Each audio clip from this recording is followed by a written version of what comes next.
Happy Thursday and welcome to Yahoo Sports Daily. I'm Jason Fitz. She's Caroline Fenton. For the next 2 hours, we're going to get you caught up on everything going on across the sports universe, and what a packed show it is. Caroline, let's start like we do every single day, though. 3 points. What is on your mind, my friend?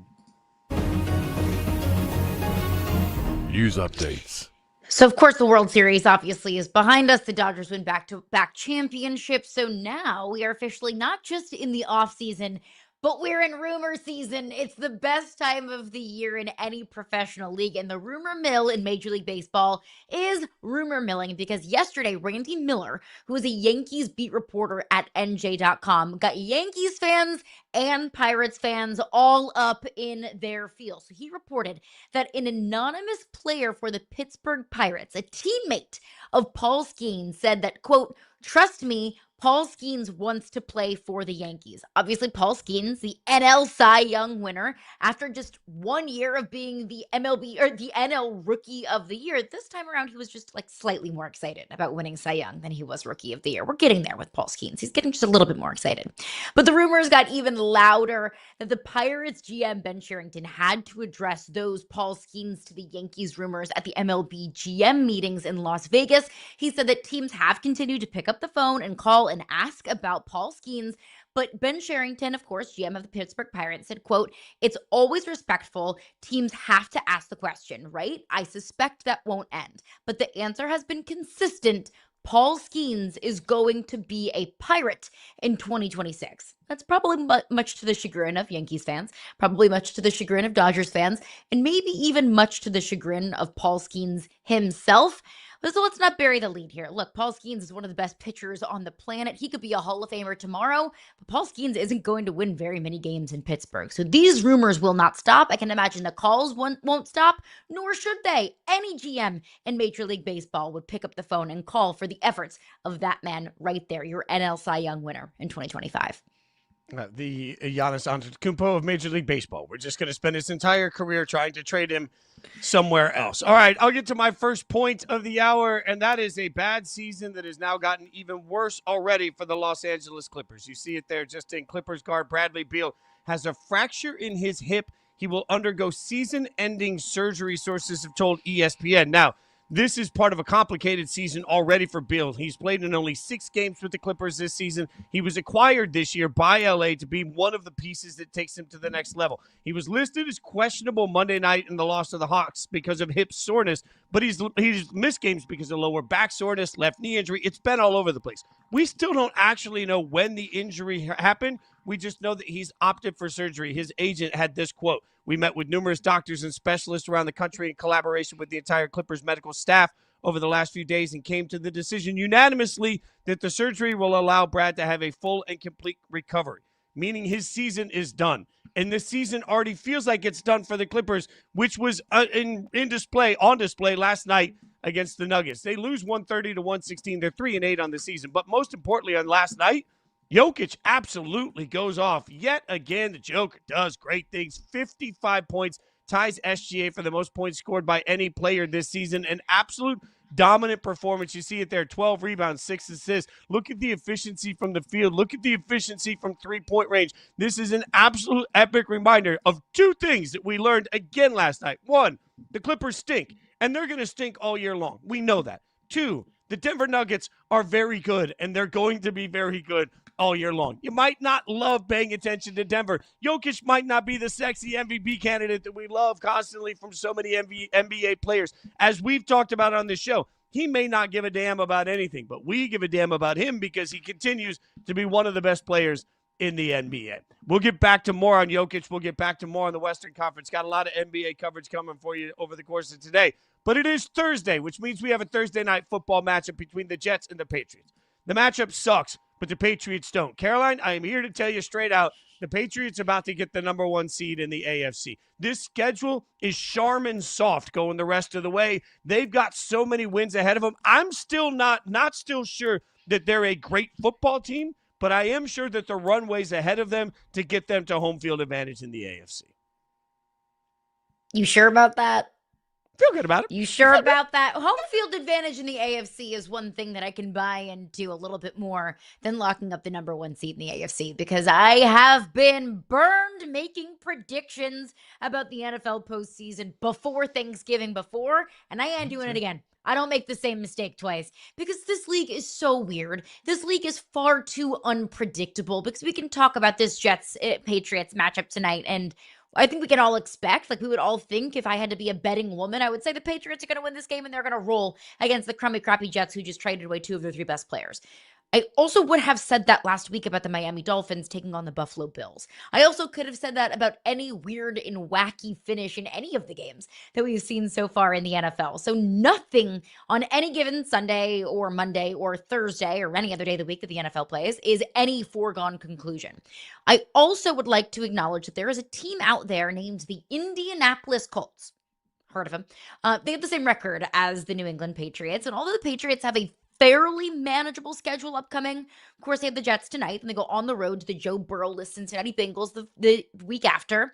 The New York Giants, that's a game that they should be favored in. That's a game that they should win. And they have Buffalo and Baltimore, kind of shuffled in there. But then they finish out the season with the Jets and the Dolphins. So if the Patriots win the games that they're supposed to win, at least on paper, the Patriots could find themselves at 13-4. That should be enough to get the number 1 seed in the AFC, right? Well, I'll look at the Colts schedule upcoming.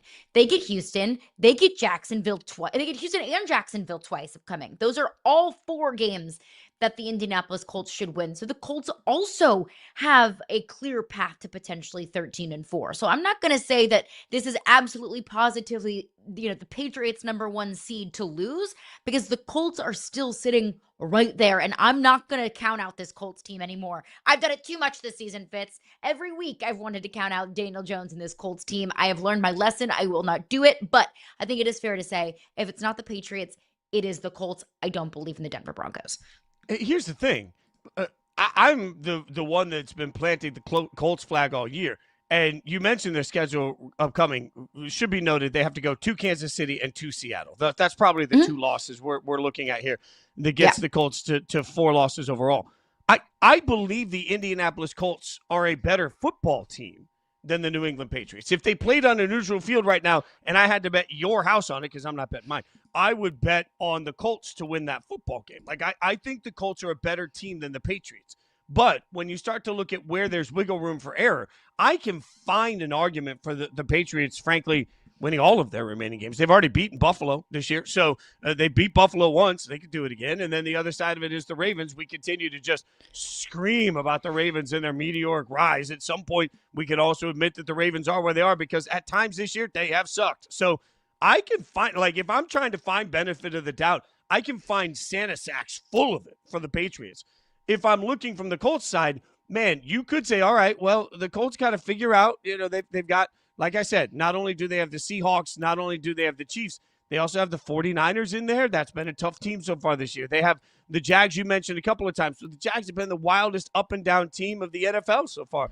So I think the wiggle room doesn't exist the same way for the Colts that it does for the Patriots because of the benefit of the New England Patriots remaining schedule. But what's wild about all of this, Caroline, is that we're sitting here talking about who's going to be the number 1 seed, when the real thing we also need to acknowledge is that nobody is really going to be that scared of the number 1 seed. If we're being honest, if we're like truth serum in our veins, when we go into the playoffs, it's going to be all about, you don't want to take on Mahomes. Oh, this Ravens team got hot at the right time. Like, we are the Bills, man. We've seen Josh do it before. Like, we are going to trip over ourselves backwards to try and figure out benefit of the doubt for the 3 brands that we expect to be in the Super Bowl, and we're going to give them all the benefit of the doubt, particularly over the Patriots. The one thing that I would push back on is if the Colts do get the number 1 overall seed, although I don't think teams will be overly scared of the Colts, teams are going to be scared of Jonathan Taylor. And they should be. Like, teams should be scared of Jonathan Taylor, because if I'm a defensive coordinator that has to figure out how to stop him, I'd be terrified as well. And it is crazy because we're talking about the Patriots, the Colts, the 2 teams that feel like they have the clearest path to the number 1 overall seed. When I look at teams that I think are legitimate Super Bowl contenders, The Colts, and the Colts are in that conversation, but the Patriots aren't. And maybe that's totally me, not giving the Patriots fair respect that they deserve. I'll admit that. Like, I can totally admit that Patriots fans out there listening to me are saying, why? Like, why aren't you believing in this team? What more do you need to see? I think with the Patriots, with how young they are, not just in inexperience and level of players, but young in the fact that they have a first-year head coach. And no, he's not a first-time head coach, but it's Mike Vrabel's first year in New England, that I have to see it in order to believe it. That's the exact same thing that I said about the Colts toward the beginning of the season of, look, it's cute and all to beat the Dolphins and the crummy, crappy Titans, but let's see you continue to piece wins together. And that's what they've done. I hate that I have to feel that way, that I have to see it to believe it, but that's kind of how I feel about this Patriots team. But this wouldn't be the first time ever there was a number one seed in the AFC that was maybe disrespected or not feared. I think one day, if we're not already doing it, a trivia question, if you go to like a sports trivia at a sports bar, a question would be, who had the number one overall seed in the AFC in 2021? How many people would have said Tennessee Titans? Like, I was in the thick of it. I was in the trenches covering that team, doing sports talk radio in Nashville in 2021. I covered that team every single day. The Titans had the number one overall seed with Ryan Tannehill, even with a banged up Derrick Henry and A.J. Brown. Mike Vrabel was coach of the year that year. But I don't think anyone viewed that Tennessee Titans team as a legitimate Super Bowl contender. Whether they were or they weren't respected as such. So it's not like we're in uncharted territory here. Yeah, we're also not in uncharted territory for the one name you just mentioned. Like, let's remind everybody that Mike Vrabel has been the head coach of a team with the number one seed in the AFC that melted down in the playoffs. They blew it. I'm sorry. I mean, there is no other way to describe what happened in 2021 with that Titans team. And this is where I always laugh, because we certainly assign, like, if it had been a quarterback that went in and absolutely choked in the playoffs, then we let that live with that quarterback forever. I think Mike Vrabel's got to prove that was not part of the stink on his resume. There's a lot of good on Mike Vrabel's resume, but that 2021 first overall seed in the AFC that was absolutely wasted, some real conversation about that. So, like, I think it's fair. Also, my favorite game to play is the game of you suck, right? Like, so when we look at who the Patriots have beaten, is that I a love game? to do this to everybody. Yeah, you suck. It's a game. You suck. What are the rules right? if you suck? Well, the rule is I list out a team, and then we decide they suck. It's a very simple game. The Patriots beat the Dolphins, who suck. You the suck. Patriots beat the Panthers, who You suck, kind of. All right? Sort of. You They- suck less they than you beat the sucked in the Saints. past. They beat Who the sucks? Saints. They beat the Titans. They suck. Okay, and they beat the Browns. They suck. And they beat the Falcons. They don't suck, but they're not they good. suck. They suck. They suck. Come on, They they don't suck. suck. They don't. Browns and Titans suck, but Okay, right. they're definitely not good. Well, there's levels to this. Like, there's different levels to ugly. Not everybody's the same level of ugly. Not everybody's the same level of beautiful. Not everybody's the same level of suck. I think at some point, just acknowledging that at this point, I know it's the weirdest analogy I've ever made. If it looks like a 31. duck and it quacks like a duck, then you suck. Yeah, well, that's 100%, especially if it's an ugly duckling. And this schedule is just full of ugly ducklings. Like, look, all you got to do is beat the teams that are there for you, and that's great. And that's part of why they're ahead of their skis right now. That's part of why they're ahead of their schedule. But it's also fair to acknowledge, hey, like, you're hot. It's a great year, and this is an amazing thing. And if you're a Patriots fan, congratulations. What I think, what anybody else think, doesn't damn matter. Go out there and enjoy your football team being as good as your football team is. I just think that, honestly, if the same schedule had been played by the Kansas City Chiefs, they'd be 8-2. Like, I think the schedule has to play into how we analyze the way some of these teams look. And that's why, yeah, I do believe the Patriots are going to be the top seed. I just don't believe most people are going to be that scared of the top seed Patriots the way that they look right now. I do want, speaking of the Patriots, to get one piece of big Patriots news. And I don't know if you saw this yesterday, but Gronk came back. He signed a one-day contract with the New England Patriots so that he could retire a Patriot. A really incredible moment for Gronk and for the organization. And it just reminds us of how impactful he is. Best tight end of all time, Caroline Fenton? He's definitely in the conversation. Just by numbers and statistics and longevity alone, I lean Tony Gonzalez.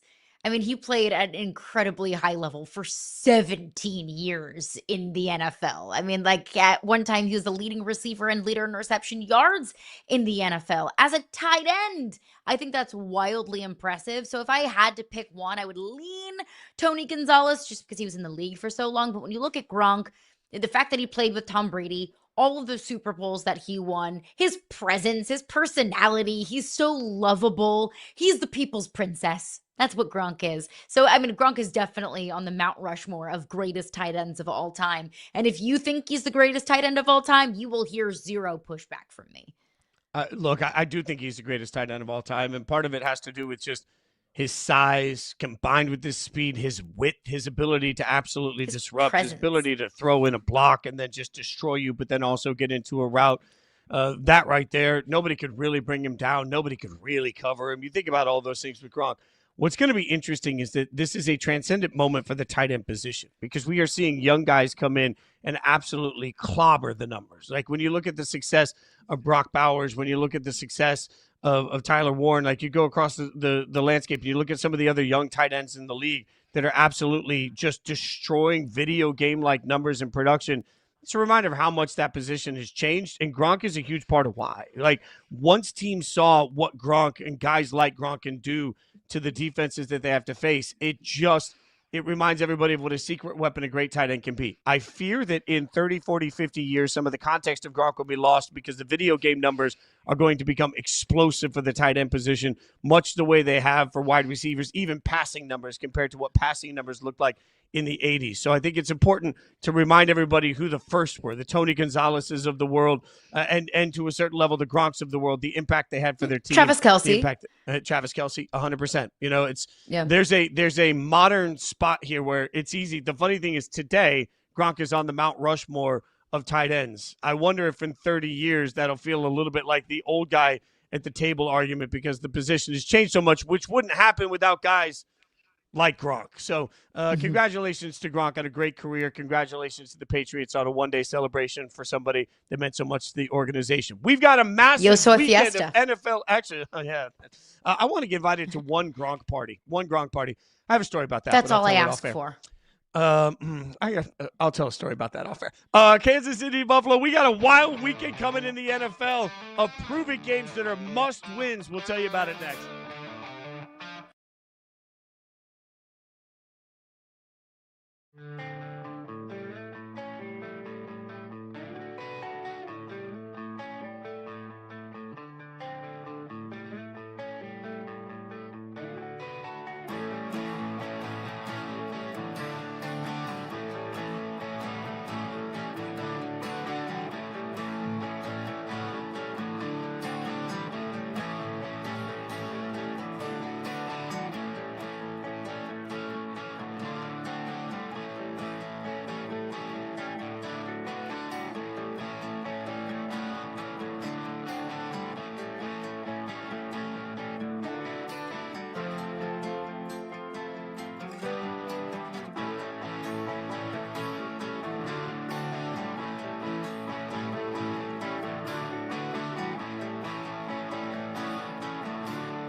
Just a reminder, the Kansas City Chiefs are Super Bowl favorites, despite being the 8th seed. in the AFC right now, according to BetMGM. Those Chiefs take on the Broncos Sunday, one of the best games in a loaded Week 11.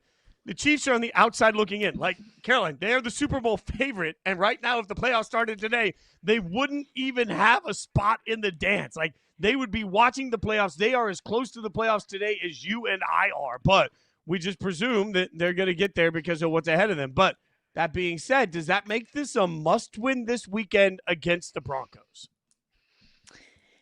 I think we use the term must win too much in football and in sports. Like the same way that we use generational every single draft. Well, if we have a generational player every year, then he's not generational. He is annual.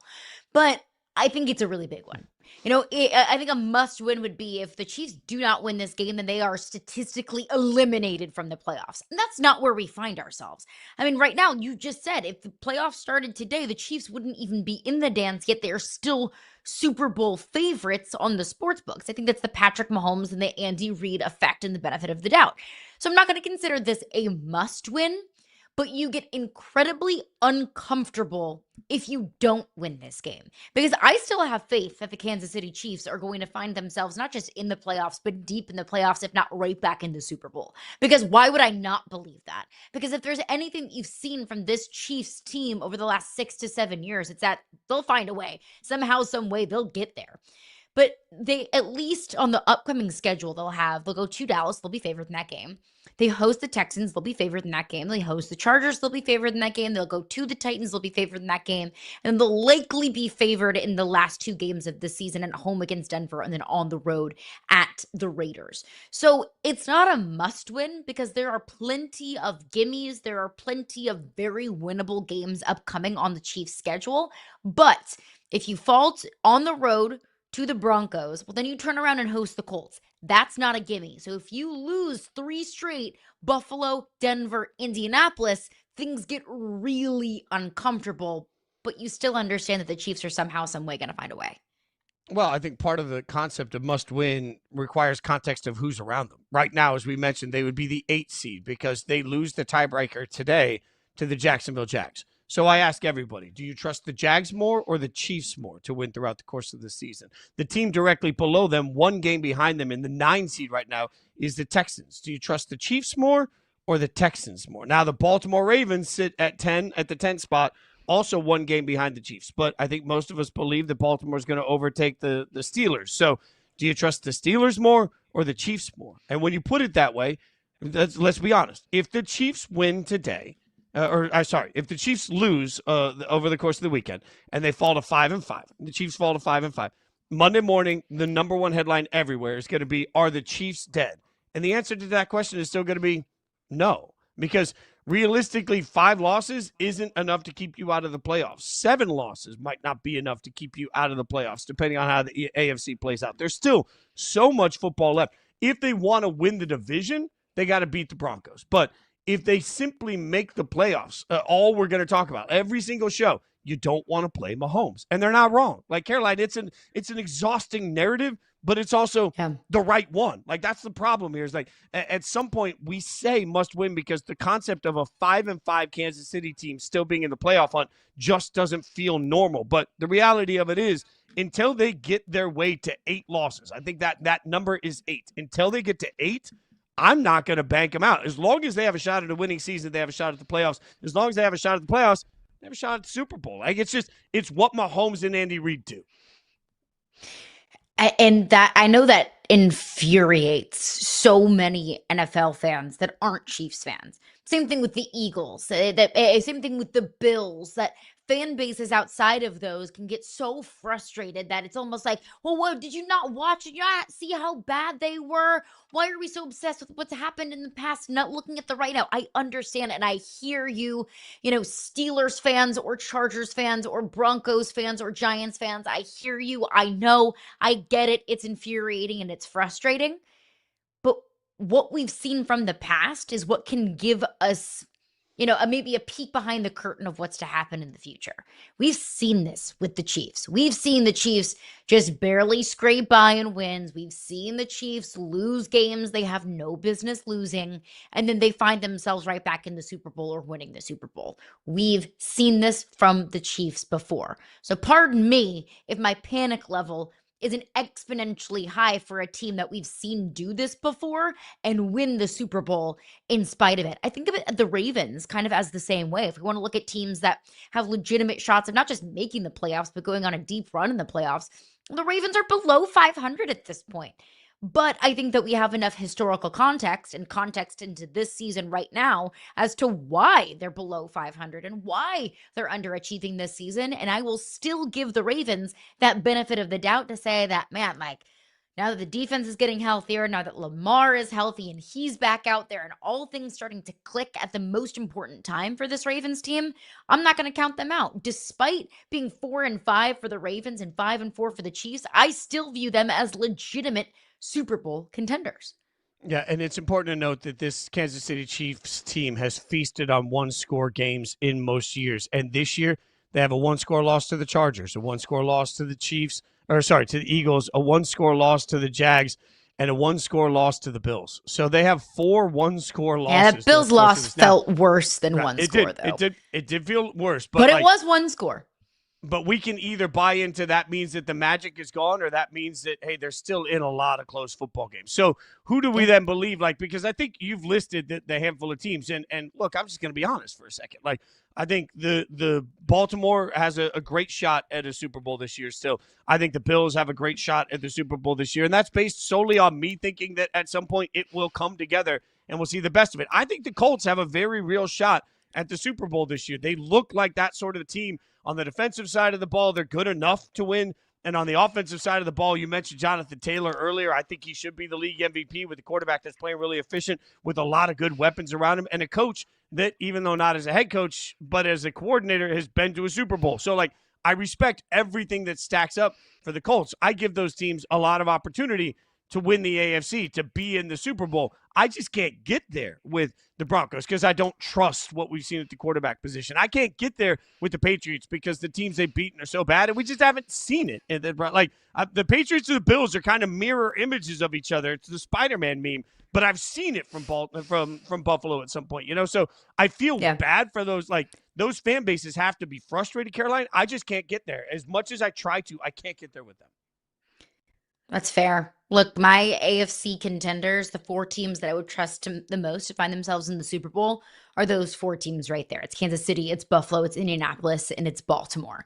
If you would have asked me that 2 weeks ago, I would have said there's 5 teams, and I would have included Denver in that conversation because I said I think the Broncos can win a Super Bowl despite Bo Nix because I believe in their head coach and their defense that much.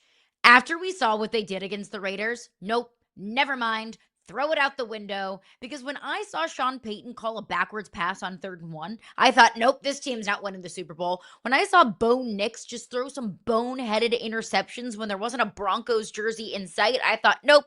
Don't care if you're the best defense in the NFL, and maybe one of the best defenses we've seen in a couple of years in the NFL. You can't overcome stupid decisions like that from your starting quarterback. So look, Denver, Bo Nix, Sean Payton, prove me wrong. But today, I cannot consider the Denver Broncos a Super Bowl contender. I can't trust that team because I can't trust number 10.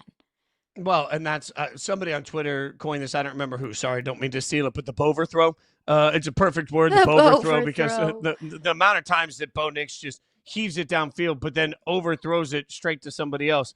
The playoff games are one of the margins, and this is what we've echoed so many times over the course of this year. When you have like-level talent teams and ability teams on the field at the same time, it's going to be about the little things. I don't trust Bo to do the little things against any of the other quarterbacks that we're talking about right now. And the quarterback, like when you start talking about the mistakes, they just magnify. Like, it's not a quarterback v. quarterback game, and you're right. The Broncos defense is certainly good enough to put them in this conversation. But it is a quarterback v. quarterback game when it comes down to, hey, this could be a one-score game. Which quarterback is going to make the mistake, right? And that's where I think Bo has a distinct disadvantage, even to Drake May. Like, I trust Drake May so much more than I trust Bo Nix right now. It's not even close. So, like, if I'm sitting here saying, as much as I trust the rest of the Broncos team more than I trust the Patriots, I do not trust their quarterback nearly as much. So that's sort of the eliminator from Super Bowl contention. We didn't mention the Chargers at all. Is that just injury? That's injury for me. Injury on the offensive line is too much of it. It's injury on the offensive line. They have a really hard time protecting Justin Herbert. And I think once you find yourselves in the brunt of the playoffs, that's going to start to rear its ugly head.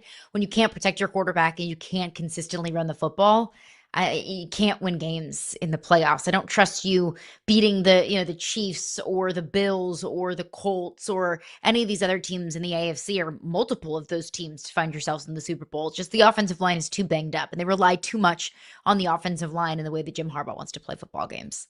It is. What about the Patriots? Go ahead. What about the Patriots? It's just been there. Like I think the Patriots. This is going to sound stupid because Washington went to the NFC Championship game. But last year, smart people that I talked to continually said, hey, Washington's playing ahead of their skis. And we all know it. It's just Jaden's so good. It's making up for some things. I think the Patriots are they're ahead of where their talent should have them right now. I think the Patriots are a good football team right now that's not a great football team. And I believe right now, line of scrimmage, I believe right now, even from a coaching standpoint, from the weapons that they don't have around Drake May, they're going to need so many big plays in a playoff game against a team like Kansas City or a team like the Ravens. I don't think they're equipped to make them. I think weapons are a huge problem for the Patriots. Yeah, I'm with you. It just feels like they're ahead of schedule, which is great and should excite the heck out of the Patriots fan base. But it feels like it's not this year. You're a couple of drafts and you're a couple of pieces away from being a legitimate contender. Yeah, well, one thing we know is this entire season has been in the upside down. So everything we think will turn out to be wildly wrong. We're going to be right next. It's time to show some love to one of the best players of the last 18 years in the NBA. Kevin Love going to join us.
$152 points a head-to-head crash with the minivan, 5K assisted putt during a timeout, 2 missed free throws for free Chick-fil-A, and absolutely zero pause on the vibes. That tweet comes from Kevin Love. He joins us here now. He's here on behalf of Shift Naturals. 18 years in the league, man. That's incredible. Now with the Utah Jazz.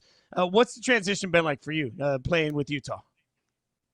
It's been pretty smooth. I didn't know what to expect coming here, obviously, with a young team. But it's great. It's been a youth movement. It's been amazing to reconnect with Larry Markkinen and, Ace Bailey being a 19-year-old rookie that just turned 19 in August, and from both sides of that, it's been fun to connect and to see where I can impact these young guys and being in this veteran role and being a leader. And with Walker Kessler going out, I've actually seen some minutes as well, so it's been nice to try and get out there and get into a rhythm and just have a consistency from a savvy vet who's been around for a long time. So I think for me, it's been great and gratifying to know that I can still add value in this league, and 18 years is a long time. So I'm very happy in being here. It's a great organization from the top all the way down, and I think you can see from that post and that Instagram feed and tweet that it is it has been fun for me being here and just leaning into the team and all the guys that are here. Come on, 18 years isn't that long. You're still a spring chicken. Give yourself some credit here. Somebody told me just now that my career is now old enough to vote. So it's been a long time. Man. But a true testament to you being able to stay out there on the court and still find a place for you in this league. I mean, longevity is an awfully impressive thing. And I do want to talk about, some of the young guns that you have on this current Jazz squad. But first, I want to go back to that trade. You were traded over the summer from Miami to Utah, which, I mean, those two places alone are awfully different. But walk me through what it's like to get that call. You don't control your own fate. You've just been traded to the Utah Jazz. What comes next?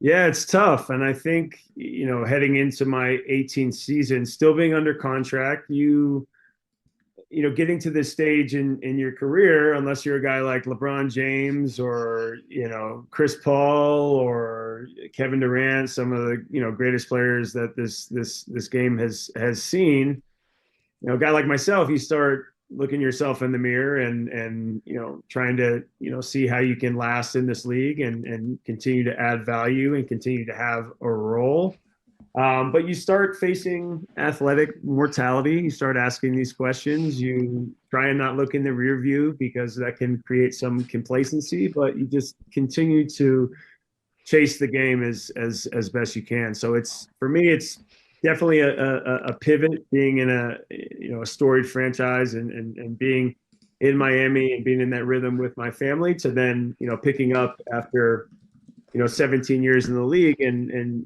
joining the fourth team now that I've played on throughout the course of those 18 years. So, but I'm leaning into it. It's been great. Like I said, from the top down, it's a great organization. You can feel like the youth movement and that it's just going to continue to build in the right direction. So it's been amazing to see what Coach Will Hardy has done, what the front office continues to do as well, what ownership continues to do. I mean, it's very impressive having been here, and I've loved my time here so far. Listening to you talk about just leadership, but also thinking about how you don't get to 18 years in the NBA unless you're really stinking good at playing basketball, right? But you're talking so much about the leadership. At what point in your career do you sort of realize, hey, my best value isn't just the minutes I put on the floor, it's what I offer to the locker room and to the bench sitting around me? Yeah, it was my probably a couple years or a few years after those finals runs that we had. So 18 was our last year, having gone to the finals. LeBron left for LA, as everybody knows. And, from there I had to, kind of understand that I'm going to be playing heavy minutes, and I'm getting into my 30s, and, I'm getting into my mid to, middle teens of years in my career. So therefore I'm going to have to, impart some wisdom with these young guys and help grow a locker room and, be very honest with myself in terms of where I'm at as well. I mean, Father Time, as we know, everybody knows the saying, is undefeated. So, for me, it was just continue to evolve as a player and as a person. So I've been very fortunate, and I use that word gratifying, and I have a lot of gratitude for being able to, take what I've learned, for better or for worse, and help teach younger guys, both on and off the floor, and be better professionals, help a locker room be a really fun place, know when to really lock in, know when to, we just, all need to get on the same page or watch film or get out there on the floor. There's just, there's an endless supply of knowledge after 18 years, or this being 18 years in the league. And I know that keeps coming up, but again, that part of it all is very gratifying to me. So I think it was probably around 21, 22 season that I really started to understand where I could have, a bigger impact in terms of leadership. And I started seeing that, these younger guys are really listening to me and want to know, what it takes to go deep into the playoffs and win a championship. So I think that anyone in their careers, athletes, of course, included, you want a very long career and you want a very successful career. You've had and are having a very long career. The apex of success in a career is winning a championship. And you did that. It's coming up on 10 years ago in June 2016. You won a championship with the Cleveland Cavaliers. Take me back to that day. Special, really a special day. Father's Day of 2016. Kyrie had gotten hurt game 1 of the 2015 finals. For me, I had a labral tear, in my left shoulder in game 4 of Eastern Conference quarterfinals against Boston. So we, both missed the NBA finals, and we felt like we left something on the table. And then we go down 3-1 the following year to a unanimous MVP in Steph Curry, and a team that was 73-9, historically good. And so many people counted us out. The numbers were not working in our favor, but we were able to, have a historic comeback and win, away from home in the great Oracle Arena, which I miss playing in. I have some great memories there and also some not so great memories, but what a, career defining, special moment that you grow up wanting to be an NBA champion. I mean, if that's your goal. If you want to make it to the highest level, you want to achieve the highest team success. And, that day when we achieved it was just incredible. 52-year drought in, major sport in Cleveland and in Ohio. And it was, just hard to put into words, how much that still means to so many of us and all of us that were able to experience that. So every time I go back to Cleveland, there's just so much love, and that shared experience will forever bond us. All right, so you're joining us on behalf of Shift Naturals. We've talked a lot about longevity. I can't wait to hear what you're doing. They're a natural sciences company with a modern wellness approach. So, what are you doing with Shift Naturals? Yeah, I think it's just continuing to push the message. I mean, Shift Naturals is, like you said, a wellness brand creating low-end hemp-based drinks. And my career, we've talked about it here, is built on recovery and consistency. So I believe in all those type of alternatives, and it's just an added benefit when it actually tastes good. And Shift delivers that, and it's made right in my backyard in Oregon, right down the street. I grew up in Portland, so right down the street in Bend, Oregon, and it's with a team that I trust. So, if you want to try it out, please go enjoy yourself. It's at enjoyshift.com. Are you using it after games? Are you using it after workouts? When is it part of your life? Yeah, for me, it's part of my life when, we like to say unwind from the grind. For me, it's after I've worked out, gotten all my work done for the day, maybe put my 2 daughters down with my wife. And that's when I just kind of unwind, relax, recover, manage stress. And a lot of times after games as well, just starting that process of, recovery and always, wellness forward as well. So those are typically the times when I'm able to enjoy Shift Naturals. Kevin, we appreciate your time, man. Congratulations on an incredible career and a fun year to watch for you. This is great for us. We really appreciate your time. Thanks for hanging out with us. Yeah, thank you. Thanks so much. Great stuff from Kevin. All right, speaking, Kevin Love knows a thing or two about stuff in the stat sheet back in his prime, having massive, massive nights. Caroline, speaking of massive nights, Hannah Hidalgo on Wednesday night went off. For anyone not paying attention, she sets the D1 record for most steals in a game. The number's going to blow your mind. Look at this. 44 points, 16 steals, 9 boards, 4 assists in 28 minutes. Absolutely iconic night, Caroline. Iconic. And I think one of the more important aspects of her stat line that might get overlooked is the fact that she did this in 28 minutes. I mean, anyone who's been paying attention to Notre Dame and to Hannah Hidalgo isn't overly surprised that she has been excellent so far this season. But even a stat line like this is shocking and deserves to be celebrated. You know, Juju Watkins is out the entirety of the season. She tore her ACL at the end of last year, so she won't be, competing for USC this year. So that opened up a spot in women's college basketball of who would become the face of this league. And it's a question that I think if you ask 10 people, you might get 10 different answers. AZ Fudd at UConn, Sarah Strong at UConn. I think Hannah Hidalgo is quickly becoming the face of this sport, and what she did last night is the perfect example of that. She will, and therefore Notre Dame women's basketball will become must-see TV. I am rooting for her, and I am rooting for this team. She has been absolutely unstoppable. She'll also join Hoops 360 next week, so make sure to tune in. Oh, I can't top that. And doing the impossible is what makes you the face. You're absolutely right. Can't wait to see that next week. Check out Hoops 360 across Yahoo Sports and on Yahoo Sports YouTube. All right, coming up next, we had a massive matchup in the West. Thunder Buddies united. The Lakers were definitely not happy about it. We'll tell you about it next.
.30 points in 29 minutes for SGA, his 189th 30-plus point game with the Oklahoma City Thunder, ties Russell Westbrook for second most in OKC history, trails only Kevin Durant at 246, and at this pace, it feels like it won't take him very long to get to that number. And part of the reason why is simple, Caroline Fenton. Oklahoma City is dominant. How dominant are they? I think Oklahoma City is about to have the greatest single regular season we've ever seen. And I understand what that means. I understand how many wins that's going to take. But let's be clear. Last night was not about anything that the Lakers did wrong. It was about everything that OKC did right. They moved to the ball so quickly. They are so deep. They can get minutes from so many different players. They had 7 guys with double digits minutes last night, and they make it look effortless while they're doing it. They swarm at you defensively. They swarm at you offensively. They're so fluid in everything they do. They're just better than everybody else. And just sit back, relax, enjoy it, and get used to it. Because OKC, I think, is about to have the single greatest regular season we've ever seen. And they're so damn young, they're about to put on an entire new dynasty in the process. 10 guys with double-digit minutes last night. And you have almost 50 points off the bench. I mean, that kind of depth up and down the lineup is terrifying. The fact that you can call on anyone on any given night, call any given number, and they can pick you apart like that. I mean, I don't know how you beat this Thunder team, frankly. And I think what the perfect example of how dominant this Thunder team is. We've been talking for how many weeks about how are the Lakers better off without LeBron? Do the Lakers even need LeBron? Should the Lakers entertain trading LeBron? Are the Lakers on a fast path to winning a championship this year? Like, this is how much praise, rightfully so and justifiably so, that we have given the Los Angeles Lakers. And this morning, we woke up and we're having the conversation of, do the Lakers need help? Are the Lakers broken? How badly do the Lakers need LeBron? It's crazy how quickly the narrative can shift. And I don't think that any of those things are true. I don't think that the Lakers need help. I don't think that the Lakers are broken. I don't think the Lakers have these, fundamental problems on their team. I just think the Oklahoma City Thunder are that good. So instead of looking at, how the Lakers are broken, I think that we should then turn the narrative and talk about how great the Oklahoma City Thunder are. They can turn you over. They're capitalizing on turnovers. Their style of play is just so difficult. It's confusing. The Lakers kind of look befuddled so many times in that game last night. And I think that's just more credit to the Oklahoma City Thunder than it is a critique on the Los Angeles Lakers. It's such a strong point because what so many people are going to do today is talk about the Lakers side of it, which, of course, we will get to. But the reality of this is not a Lakers conversation right now. In this instant, this is an Oklahoma City conversation because they are that much better than everybody else. And the old adage of lions don't concern themselves with sheep. I kept watching this last night thinking, Oklahoma City's Lions. And the one argument you can make over the last couple of years is, well, they got to get that playoff experience. They got to get through a tough series. Playoff basketball is different than regular season basketball. All the things, all the cliches we throw out, I think cliches exist for a reason.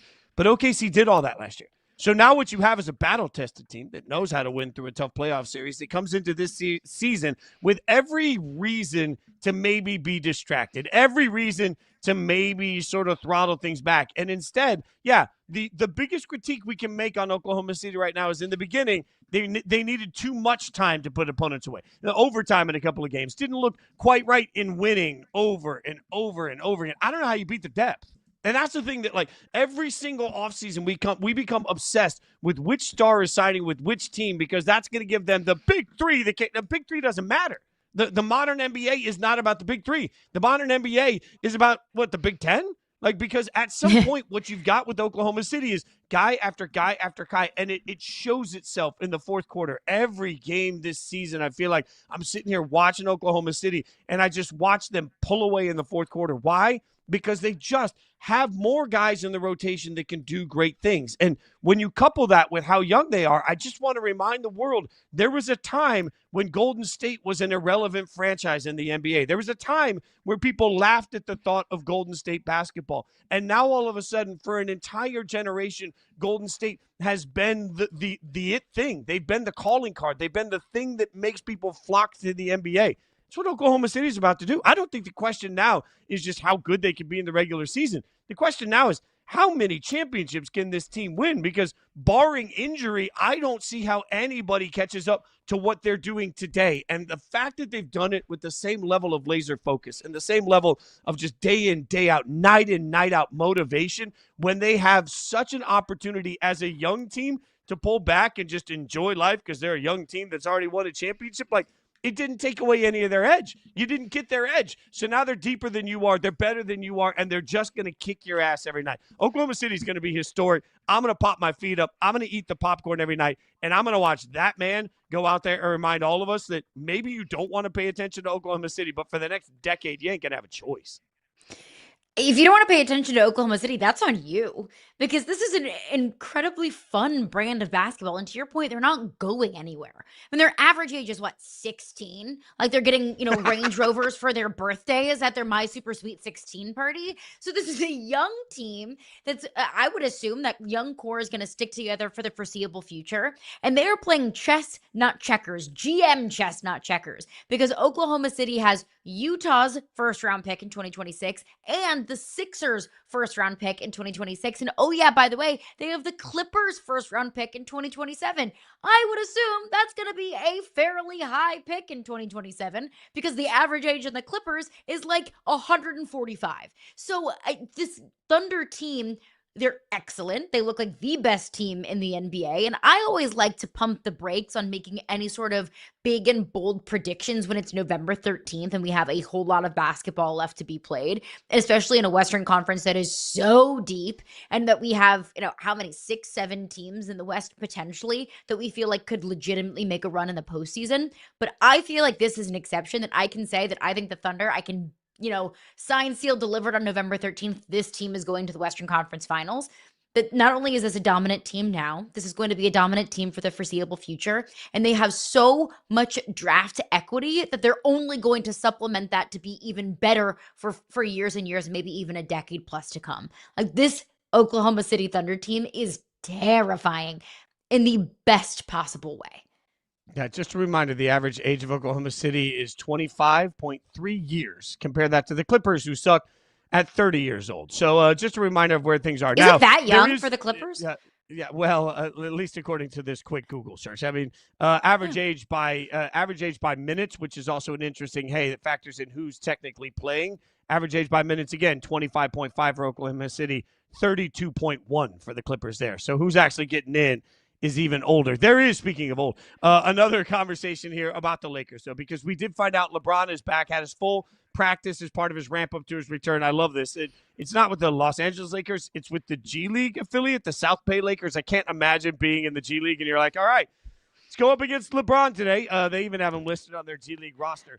I think it's important to note here, LeBron is going to make the Lakers better, all right? No matter what any talking heads want to say, LeBron's going to make the Lakers better. And that's okay.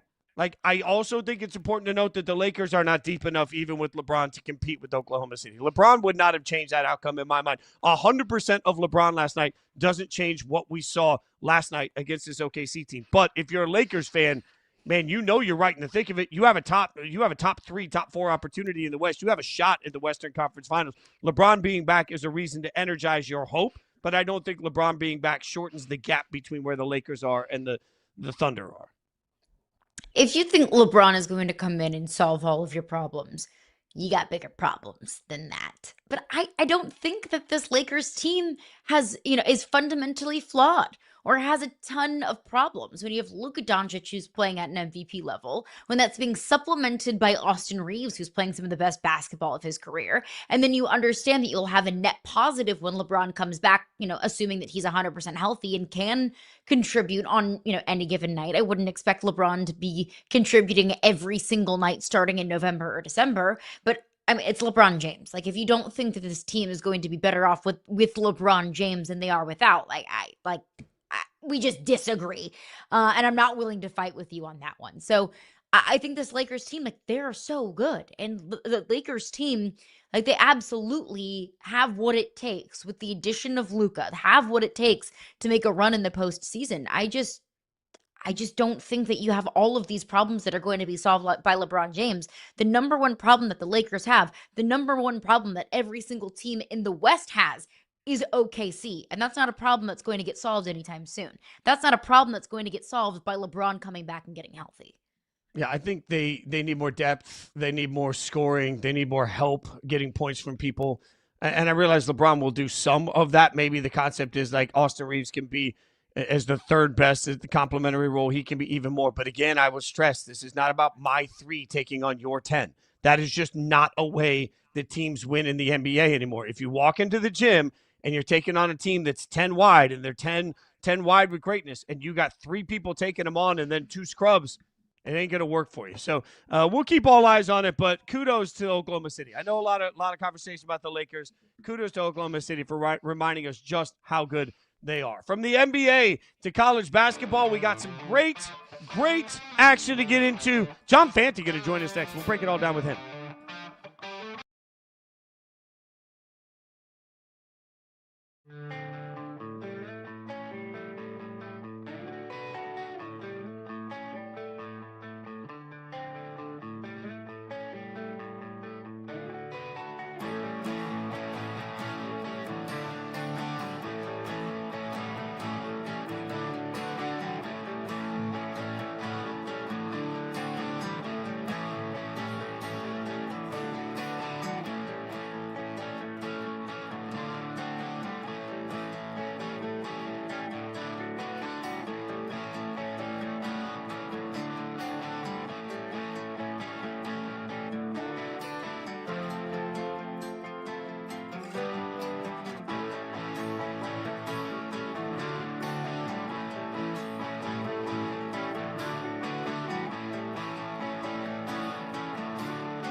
still can't get over the performance by Neo Abdalis. Whatever you've heard about him, believe it, and then some. 33 on 13 or 23 with 6 assists, 5 boards. The Greek superstar powered Virginia Tech to a huge overtime win over Providence. He is extraordinary. Speaking of extraordinary, right now, John Fanta going to join us, NBC broadcaster, college basketball expert. We appreciate your time. Let's start with Abdalis. Like, we've heard his game compared to Luka, which is just a crazy comparison to put on any kid. Do you think it's fair comparison? What are your thoughts on potentially like a new, let's say, even Greek freak? Well, guys, first off, it's great to be with you. Yeah, he could be that type of player. He is a really unique prospect at around 6'9". I'm telling you right now, this kid could be a top 5 pick in the NBA draft. Like, we need to start talking about him as that. And it's amazing because a lot of people then ask, well, how the heck did he end up at Virginia Tech? Well, Rudy Gay, the UConn great, told Chester Frazier, who's a Virginia Tech assistant, you should take a look at this kid. He had a relationship with Neo and his family, and that's what sort of sprung Mike Young, the Virginia Tech head coach, take a look at film, and this guy's a diamond in the rough.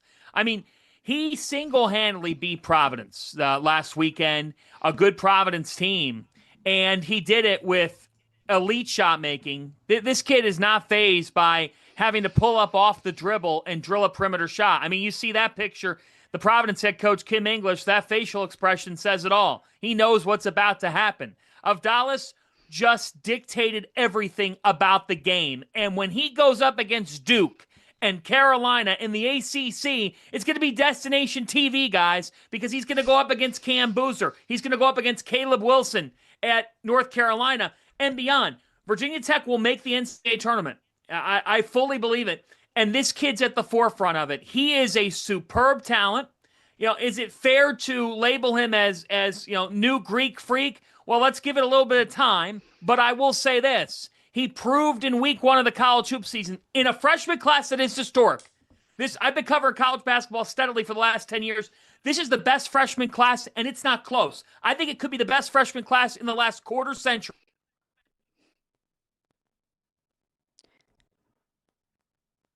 Right when he was cooking. Yeah, right. I mean, he's excited about this Big, freshman bold class. And take right there. we'll get him back. We'll get him back because he mentions this freshman class, and certainly we've got him back. Joe, you said best freshman class we've seen in a quarter century. Yeah, I think it could be. And sorry about that, guys. I'm not sure what's going on. No worries. It's home internet. I think it could be the best freshman class that we've seen ultimately in the last 25 years in terms of depth. You know, there's been better prospects, right? There have been. I mean, Cooper Flagg was unbelievable last year, and he was as good as any prospect we've seen. But in terms of the depth at the top, this is a special class because A.J. DeBonsa, he rules things at BYU. He's on a top 10 team. They take on UConn Saturday night. Cameron Boozer, phenomenal talent.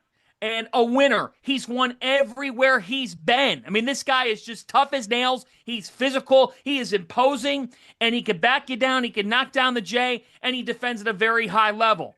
I mean, you go right down the line to a guy like Caleb Wilson at North Carolina who put on a show against Kansas on Friday night and announced his presence to the world. And Darren Peterson's at Kansas. And Darren Peterson is a ridiculous talent. I mean, this guy, he's got the potential to be a long-time all-star best player on a team. And he could get drafted 3rd, and it wouldn't shock me. I mean, he could get drafted 1st. Like, going into the NBA draft in June, there's going to be real debate about who goes 1, who goes 2, who goes 3, and so on. I'm telling you guys right now, college basketball, you're going to notice, I think, people in January are going to be like, and even now I think we're getting a little bit, but I think football, we know, rules everything.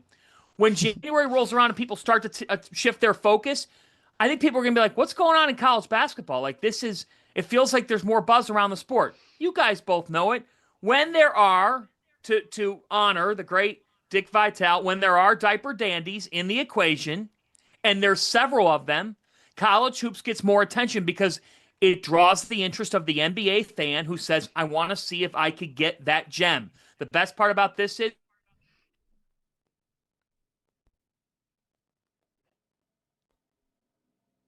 We lost The him pesky again. home Caroline. internet. We lost him again. It should be noted, by the way, AJ DeBatsta, who he mentioned there, BYU kid, is going back to Boston, where he's from. Yeah. He's gonna face UConn at TD Garden. And Caroline, to sort of reemphasize what John was just talking about, I was at a UConn exhibition game a couple of weeks ago, and everybody sitting in the seats was simply talking about AJ versus UConn at TD Garden. Like, these moments feel like their destination. John, thanks for coming back with us. Like, how important is it for the sport to have moments like AJ versus UConn at TD Garden, which just feels like it hits different from an important standpoint for everybody watching? It's a game changer. It really is, because college basketball needs these types of games to move the needle this time of year. And we all know college football is going to dominate on Saturday. So how does college basketball break through? Let the best teams play each other. Oh, by the way, there's no harm in them playing each other. The loser of the game, nobody's going to say, oh, I fault them. I fault BYU for playing at TD Garden in Boston, traveling across the country. Are you kidding me? Oh, I fault UConn if they lose an early game. Connecticut lost a bunch of games early last season, and then they made the tournament, and they gave Florida as much of a run for Florida's money as you will find. So I think that it's terrific. Now, BYU is more than just AJ DeBonsa. Now, DeBonsa is a sensational talent who can rise above any defender, is an ultra athlete, and an amazing shot maker. But to me, what makes Brigham Young a team that can go deep in the tournament, could make a Final Four, is because they have Richie Saunders, and they've got the interior play to be able to get it done. So I think that that's just it with BYU. Like, not only are we talking about these freshmen for how talented they are, but guys, this isn't like Ben Simmons or Dylan Harper or Ace Bailey in college. These guys are on really, really good teams that have a strong bankroll. BYU has an incredible bankroll, and that's going to really help. On the other side for Connecticut, we're going to find out about them on Saturday. You know, Dan Hurley says BYU looks scary. Well, guess what? They do. But you know what? Dan Hurley could be pretty scary too. And he's got Alex Caravan and Solo Ball. Yeah. That was the LSU gods looking out for me as he knocks their Wi-Fi out. When he's talking about Ben. Yeah, not too much on Ben Simmons and those LSU Tigers, John. It is all good. No worries. Trying to get this out. Hey, can't live with technology. Can't live without it. Yeah, I don't know what's going on. I might join you guys. Can you guys give me 10 seconds if I join on my phone? Because this keeps going out. Go ahead, John. We'll continue the conversation. While John works on some technology, we'll continue the conversation. It's really, Caroline, what he just said is really, I think, important and interesting, because think about where everybody flocks their attention to college basketball, men's college basketball particularly. Men's college basketball rules the collective mindset of everybody when we get to the NCAA tournament. To John's point, if these kids, instead of being on individuals on teams that aren't necessarily great, if they're on great teams, we're watching them in the tournament. People fall in love with the entire process during that process. So I think what gets interesting is that, to John's point, having them be on great teams is a great moment for everybody to pay more attention. It is. And we looked at the Final Four last year, and it was traditional blue bloods who were represented. You know, we had Houston, we had Florida, we had Duke, we had Auburn. We had teams that had been there before, and it's fun to see new teams kind of get into the rotation. But John, as we are talking about some of these electric freshmen in college basketball, one that we didn't bring up is Carmelo Anthony's son, Cayenne, who was repping the orange just like his dad. He's averaging 17 points a game, at least early in the season, and his young career at Syracuse. What have you seen from Cayenne Anthony? What does he, some traits that he might share from his dad? And, why is he maybe must-see TV along with these other phenomenal freshmen in college basketball?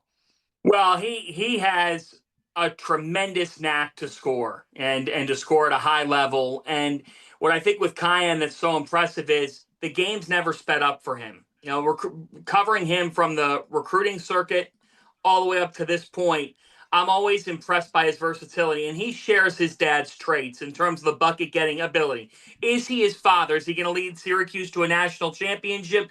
I'm not going to sit here and say that, but I'm telling you right now, guys, Cayenne Anthony is in for a very special career, and he's going to be a long-term pro. This is not to be honest. This is not some sort of Bronny James type thing. This kid is that good. He is going to play for an NBA team, and he can do it because he's got terrific form on his jumper. He's a 3-level scorer. He can get buckets in so many different ways. I think he's a willing defender. He's a great teammate.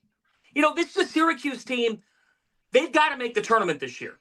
Red Autry, there's pressure on him to get it done. He's got veteran presence back. But with Kiyan could come into this team and he could say, I can go and get you buckets in ways. Oh, I could be a distributor too. Like, other guys are going to benefit from me. And I think that's what we're seeing. 3.5 assists per game. That's a really strong start. There's a lot of freshmen who struggle to play make, struggle to distribute the basketball at a high level. I'm impressed by close to 4 assists per game out of Kiyan Anthony. 17 points per game. That certainly stands out right off the shoot. And you know what? This kid, his stock is rising. It already has risen early on. Like, I don't think he was in the mix top 5, top 10. I'm not saying that he's necessarily in that mix in this draft class, but mature beyond his years, elite character. I want to give an immense amount of credit to Carmelo Anthony. Immense. He's in these pictures, but I'm telling you right now, guys, I went to all these different recruiting events for Kiyan. Carmelo never raised his voice, was going crazy, was over-inserting himself. He let the coaches coach this kid. Give Carmelo credit where it's due. Not only was Carmelo Anthony a Hall of Fame player in person, he's a Hall of Fame dad. Because I think a lot of these former players struggle to be that for their kid the right way. And I was just so impressed by Carmelo letting his kid experience the moment, also giving his kid the spotlight. Carmelo wasn't like, putting himself in the spotlight and stuff. He's let Kiyan have that spotlight. And I just think it's a great situation. And it's magical that he's at Syracuse. If you're a Syracuse fan, this gives you nostalgia, flashbacks, and maybe the Orange can recapture the magic that they've previously had. I love it. I love it. Here's hoping for the Orange fans out there. Yeah. So we've had some great non-conference games, and we had Florida State that came down to the wire earlier this week. We had Kentucky-Louisville, which is always a great matchup. We'll have Alabama-Purdue tonight, which is must-see TV. Oh, my. But we also will see Duke-Michigan in February. Frankly, John, I love the idea of sprinkling some non-conference games later in the season, maybe allowing your team to get better and to boost your resume later in the season. What do you think about sprinkling some non-conference games in later in the season and not just having them exclusively in November and December? I think it's a slam dunk. I think you're absolutely right, because you're going to see different teams in the NCAA tournament. What better way to prep your team for March Madness than to play a different team that's not in your league? You can learn playing styles. If I was an East Coast team, I'd play a West Coast team. If I was Duke, I'd play Gonzaga. If I'm UConn, I'm playing UCLA. Just to play somebody different. Oh, by the way, you're right. It adds juice. And if you're an elite team, what harm is there to losing a game in February?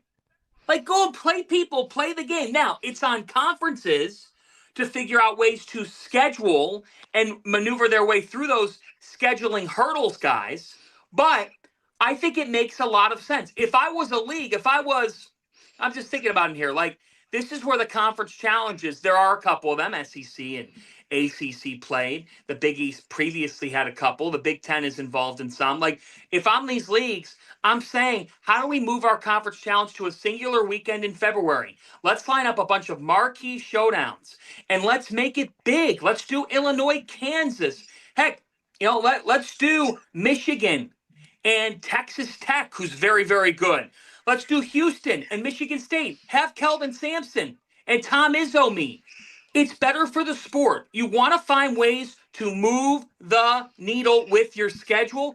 And again, this is not a 12-team playoff like in college football. It's 68 teams make the madness, and it could be 76. The thing is tracking. I am not in favor of tournament expansion, but I know it's heading there, so I'm not going to hoot and holler because they're going to do it anyways. I just hope that the little guy is still preserved with tournament expansion. I still hope that Cinderella can live and that the mid-major that's had a 30-2 season can still get included with expansion and gets included. If they just miss the field of 68, they can make the field of 76. But college hoops needs these games. I give Duke and Michigan a ton of credit for figuring out a way to play that late in the season. It is very good for the sport. It's very productive. John, there's a reason you're one of the best voices in the sport. Love your passion, love your energy, love your work. Follow him on Twitter, X, at John_Fanta. And, of course, watch him on NBC Sports and everywhere else. John, we really appreciate your time. Thanks so much for hanging out with us. Got to come back soon, my friend. Thank you for maneuvering with me, guys. I can promise I'll have this shoddy Wi-Fi figured out for visit 2. Thank you for having me. Thank you so much. Great stuff from John and the college basketball season that we are wildly excited for. Also excited about what we saw last night. Steph v. Wemby lived up to the hype. The question is, who's more Showtime? We'll tell you next.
Steph Curry, 46 points, 22 in the third. That's not bad. 5 boards, 5 assists, 5 three-pointers. By God, he trails Michael Jordan by 1 game for most 40-point games after turning 30 years old. He was absolutely electric last night, outshining Wemby. Wemby had a night of his own. I mean, I want to give Wemby credit. He wasn't terrible last night, although Wemby had some turnover issues in this process. So I guess the question becomes now, as we see Golden State taking on the Spurs in this process, the Warriors get the win 125-120. Who's more Showtime at this point? Is it Steph or is it the new phenomenon of Wemby? It's Wemby. We all have shiny ball syndrome, and we are all distracted by the next cool, hot, young thing, and that's Victor Wembanyama. And I think also, I mean, just look at Wemby. Like, anything he does, when he wakes up in the morning, it's like, oh my God, look at him. He's 7'11". So I think just his size alone makes him a spectacle, especially when he does big things, especially when he absolutely shines. I mean, Victor Wembanyama last night, 31 points, 15 rebounds, 10 assists. I know it was in a losing effort, which is, frustrating in and of itself. But when Victor Wembanyama has a big night, it's almost compounded by the fact that he's doing it at 7'4", 7'7", however tall he is, all the varying reports that he've gotten. He's more Showtime. I think Steph Curry's still the bigger celebrity. I mean, he was on stage with Drake. His wife Aisha has a cookbook and is on TV shows. Like, Steph Curry is an absolute celebrity. But when it comes to on-the-court spectacles, it's Wemby. And I think it's Wemby comparing him to anyone else in the league. Wemby is the greatest spectacle that we have in the NBA. Yeah, there's a difference between spectacle and, impact. Like, so this is what's interesting, because to your point, Wemby had a block on Draymond last night that was absolutely incredible. It's been all over the place. Yeah, it really does. Look how much taller he is than an actual it's NBA not player. Real. that's the transcendent part of Wemby that makes him so incredible to watch. And I mean this truly with the greatest amount of respect. Sometimes, like Ringling Brothers, Barnum and Bailey was raised on the whole concept of like, see something here you could never see anywhere else, right? That's what Wemby brings to the NBA. Because of his athleticism with this height, it becomes almost a circus show of see what this looks like. I've never seen anything like it before. I say that again with tremendous respect to the way he plays the game. I think what makes Wemby so incredible and what makes him so Showtime is that it's not just his size, it's his size matched with that little level of athleticism that we've frankly never seen before. We've seen guys that are 7'7". We're just used to seeing them not look very coordinated as they lumber up and down the court, right? Like their size is their advantage. In Wemby's case, his athleticism is his advantage. He just happens to have tremendous size. That also, though, reminds me of what makes Steph so transcendent. Because there's a part of Steph Curry from the day he got into this league that was sort of the everyman, right? Like realizing that none of us can do what Steph Curry does, but every person that's ever picked up a basketball and tried to play in a league anywhere, that's played in a gym anywhere, loves this concept of like, I can fly around and I can shoot up these crazy threes and they're going to go in. There was this relatability to the way that Steph played the game from the outset that everybody looked at and saw a little bit of like the hope of in a dream world, if I could have ever made it, I would have been that. Like there's this relatability to it. I don't know how anybody truly relates to a 7'7" athletic giant. That's impossible. But there's something about Steph that's always felt in some ways relatable, from his personality to the way he handles himself to the way he just walks around with his kids being part of it. Like there just seemed to be that aw shucks relatability to his greatness. And frankly, I'll never forget the first time I interviewed Caitlin Clark when she was in her freshman year in college. And I asked her, when did you figure out you could shoot from anywhere on the court? She said, when I watched Steph play. That's the impact that Steph has had on an entire generation. And nothing will change that. I don't know that there's another player that can come into the NBA that can do that, because Steph's approach was so different in the way he ran around and the way he got himself open and the way he shot from places that seemed like you shouldn't shoot from. He was the, oh my God, don't take that shot. No, take that shot guy, right? Like it just changed the league. So while I understand that there's a circus show element to what Victor Wembanyama does in a really amazing way, there's always going to be something about the way that Steph plays the game that people gravitate to. 1000%. And I think there's a certain level of longevity too with Steph Curry. That Steph has been playing at such an incredibly high level for such a long time, that he's been on primetime television and on our TV screens for so long, whether it's with the Warriors or Team USA. I do think the Olympic impact makes a big part of this as well. That Steph is, I think, become kind of America's sweetheart, or one of America's sweethearts in the NBA. He is recognizable. Even if you're not a sports fan, you know Steph Curry. If you're not a basketball fan, you know Steph Curry. He is such a recognizable icon in the sport. And when I say that Wemby is more of a spectacle, I don't mean that in any sort of disrespect to Steph Curry, because just because he's been around for a long time doesn't mean that we stop appreciating his greatness. Just because he's 36, 37 at this point in his career. Apologies if I've given him more years than he already has. It doesn't mean that we just throw him away into the scrap pile and say, you're too old, you're too used up. We're too obsessed with the young players in this league. I don't say that with any ounce of disrespect, because I have all the respect in the world for Steph Curry. But I think it's important that we do point out that we maybe sometimes get too used to greatness, that we get so accustomed to a level of expectation of greatness that we just stop appreciating it. I don't want to get there with Steph Curry, because he is still playing at such a high level.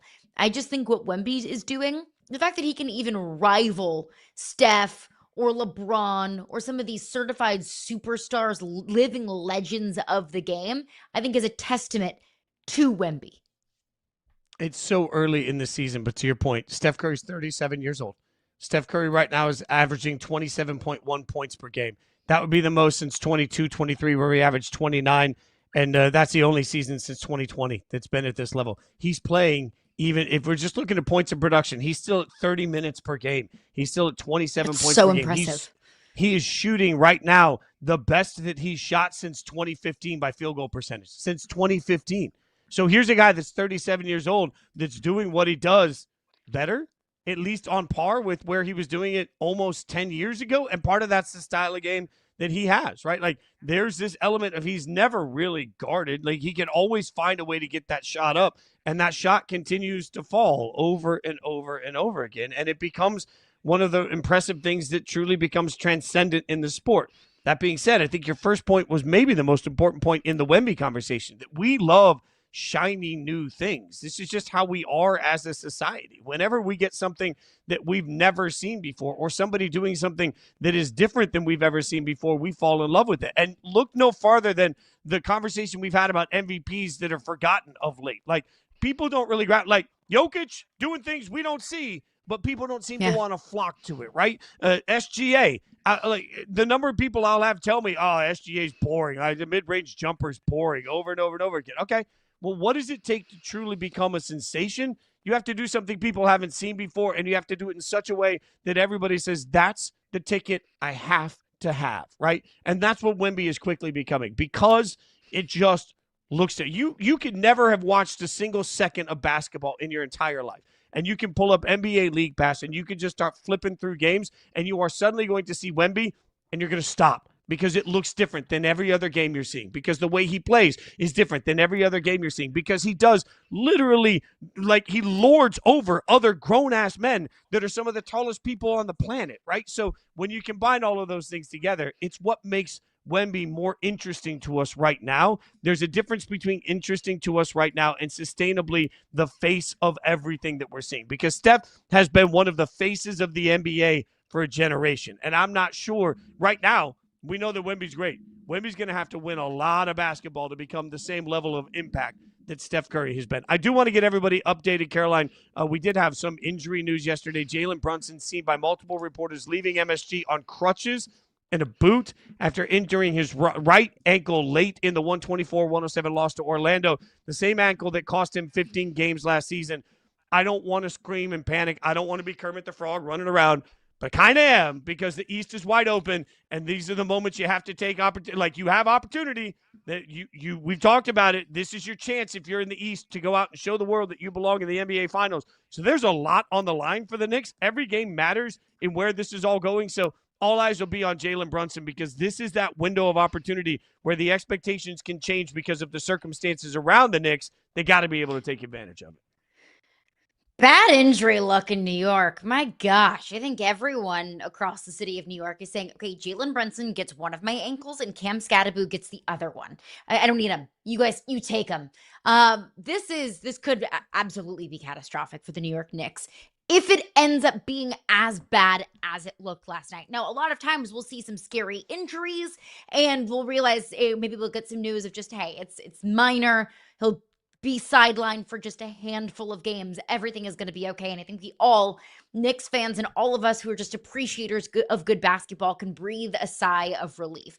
But if it's worse than that, if it's something that leaves Jalen Brunson sidelined for multiple months, knock on wood that doesn't happen. If it's something bad that leaves Jalen Brunson sidelined for a significant amount of time, I mean, that can be catastrophic for this Knicks team. I mean, Jalen Brunson is the heart and soul of this team. He's their leading scorer. He's their captain. He's second in minutes. I don't know if this Knicks team can do what everyone is expecting them to do, and that is get to the Eastern Conference Finals and contend for a championship without Jalen Brunson, or without Jalen Brunson at 100%. I'm wishing nothing but the best for him, truly. Currently, the Knicks sort of sitting in the middle of a very packed East. So we'll keep you updated on what we find out. All right, coming up next, the NBA world was rocked just a couple of days ago when we had a massive firing in Dallas. We'll break down how it happened and the person that may have made it happen, coming up next.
Mike Curtis of the Dallas Morning News tweeted this. Longtime Mavs fan Nicholas Dickason had a brief conversation with team governor Patrick Dumont tonight while wearing a Lakers Luka Doncic jersey.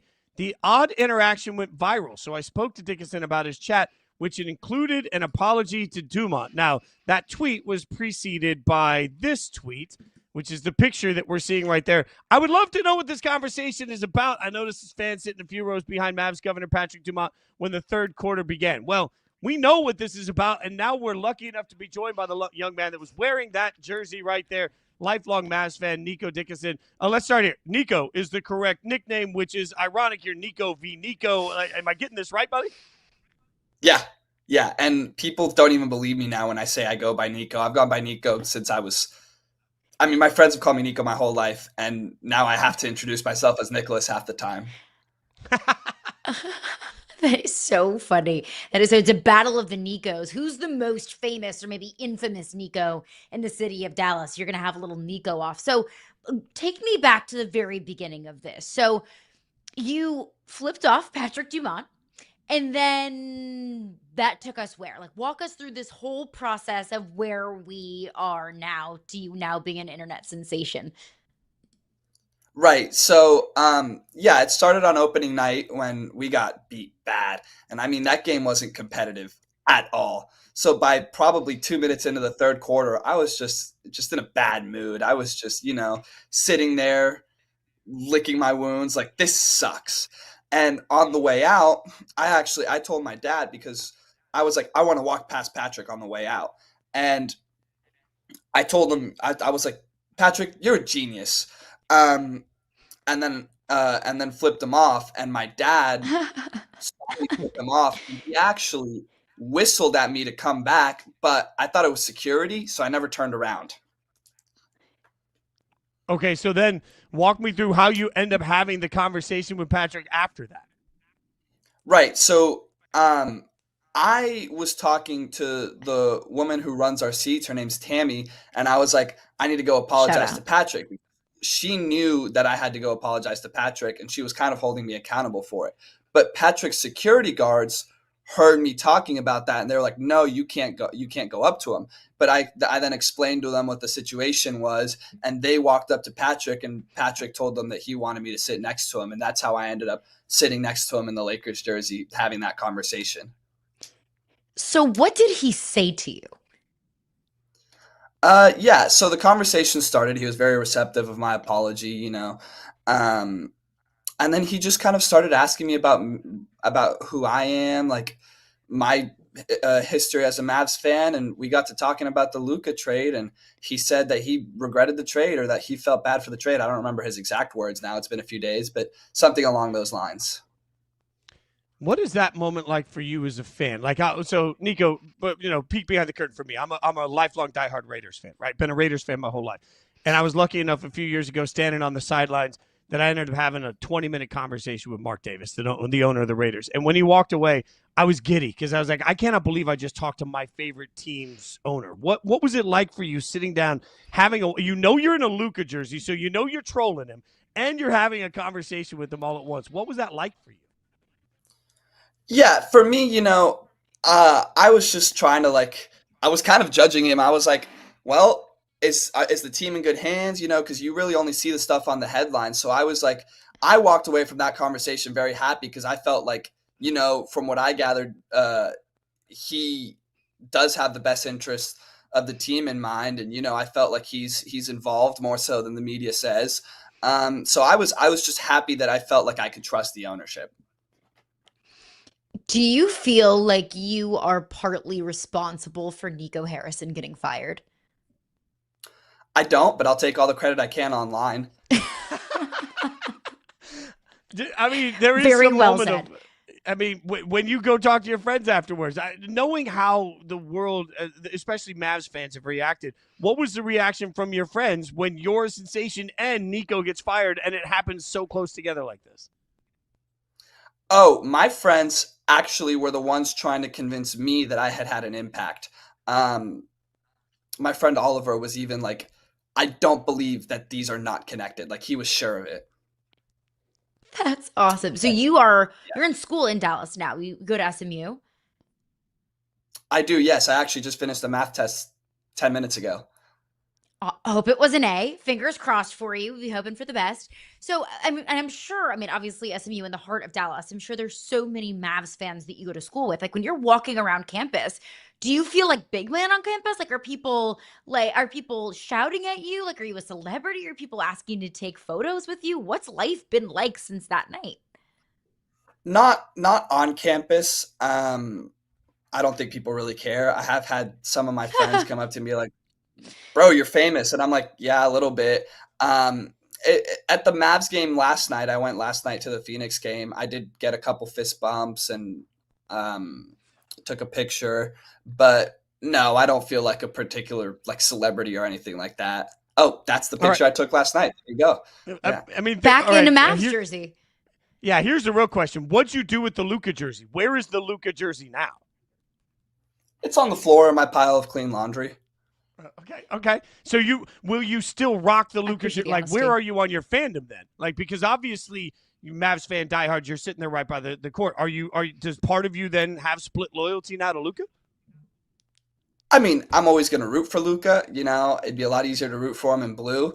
I don't root for the Lakers. I tried when we traded Luka. I watched a lot of their games, and, you know, I just can't bring myself to root for the Lakers. So I want Luka to do well, but if it comes down to it, I'm a Mavs fan.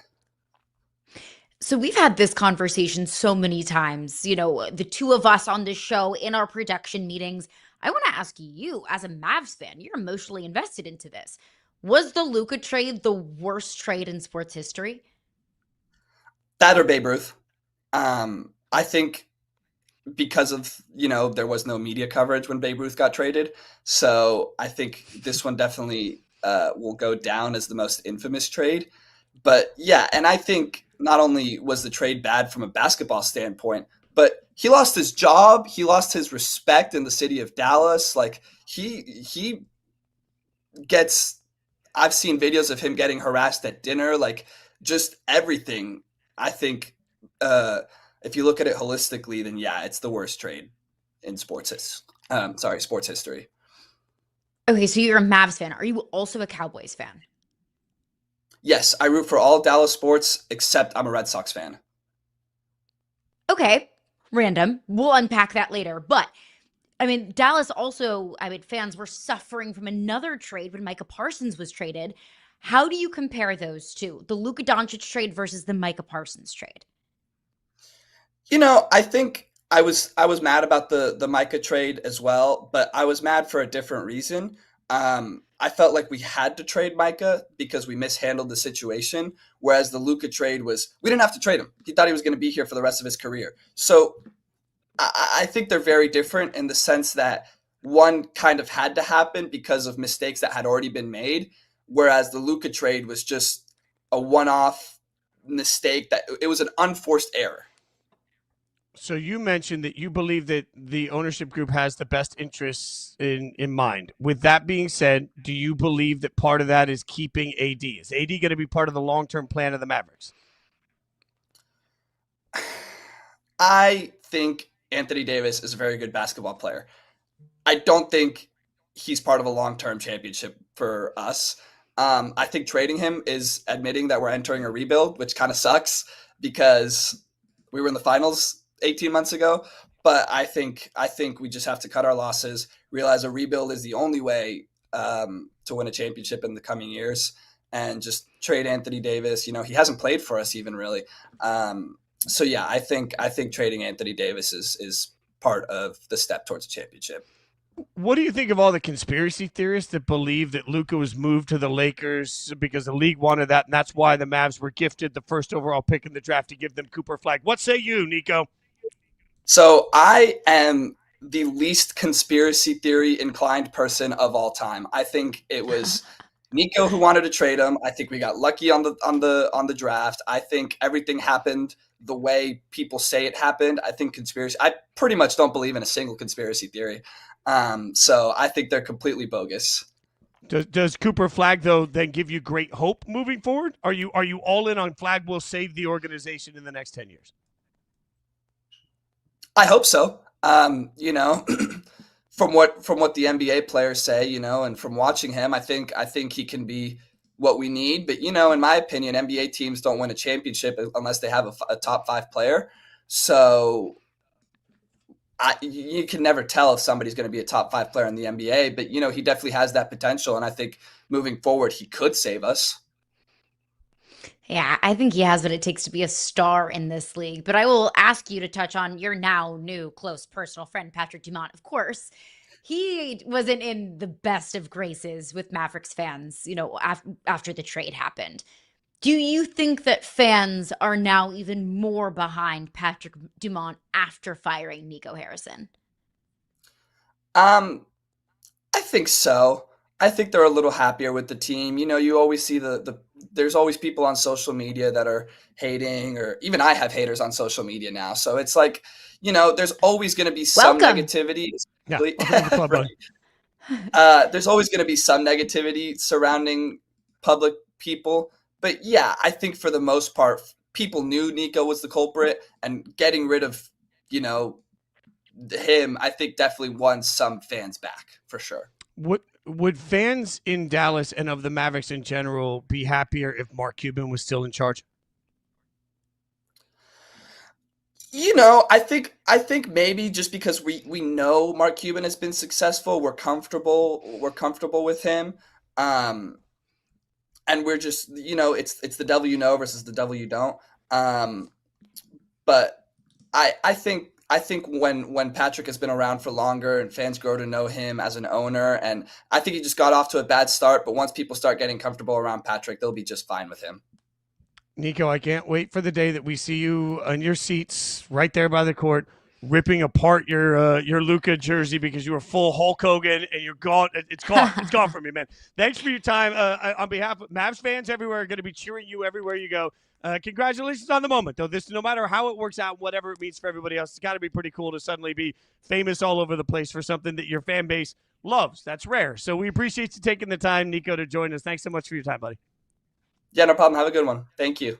Thank you. Tell Patrick Dumont we say hi next time you guys catch up.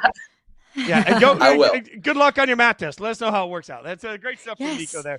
I'm glad I don't have to take a math test today. That's the most importantly. Coming up, seriously, we'll do some math on some teams that are big underdogs in college football. Figure out maybe there's a chip out there. We'll tell you about it next.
It's Thursday, and that means it's a trap. It's a thirst trap. Some of the trap games that are out there on Thursday, we give it to you for the whole weekend. Games that maybe somebody's going to be overlooking it. We're on a bit of a cold streak. I'm not going to lie, Caroline.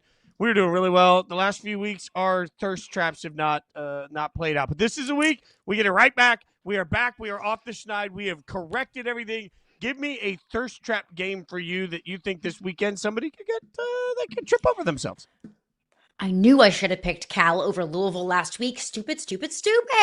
We'll get back on track this week because my thirst trap of the week is, drumroll please, Pitt taking down Notre Dame and ruining their playoff chances. Oh, there what do we have is. at the Pit? Marcus Freeman to the Pit.